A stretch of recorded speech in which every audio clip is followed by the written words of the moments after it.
So on this example, we have a little bit different information, all right, that I want to make sure that Jake has so he understands.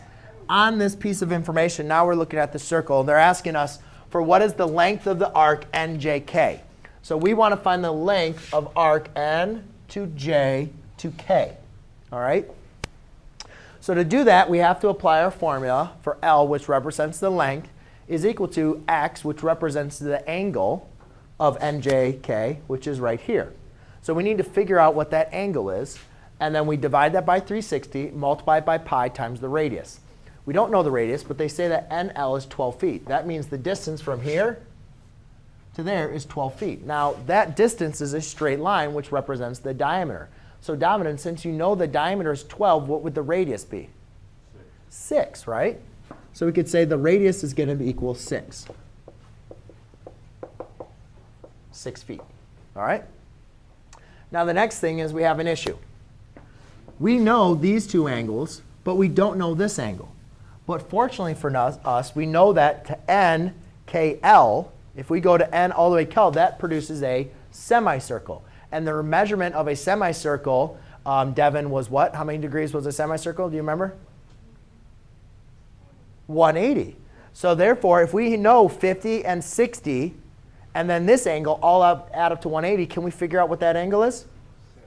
70. Yeah, 70. You can just say 50 degrees plus 60 degrees plus the measure of angle NDJ equals 180. So therefore, you can say that this angle is equal to 70 degrees. Right? All right. Now, again, we want to know what 70 degrees, but we just need to know the angle from N, J to K. So if that's 70 degrees and that's 50 degrees, the measure of NJK is just going to be 50 plus 70, which is 120. So now that's what I'm going to plug into my formula.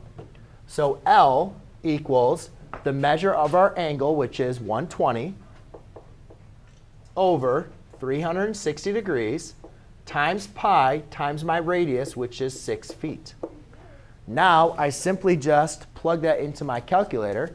So 120 divided by 360 is 1/3. But I can just divide them, multiply that times pi, and then multiply that times 6. And I get 6.28. When I round it to the 100th, that's going to be 6.28. So length equals 6.28.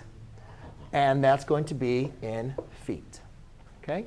So when asked to find the length of an arc, that is the formula and the process you guys need to follow.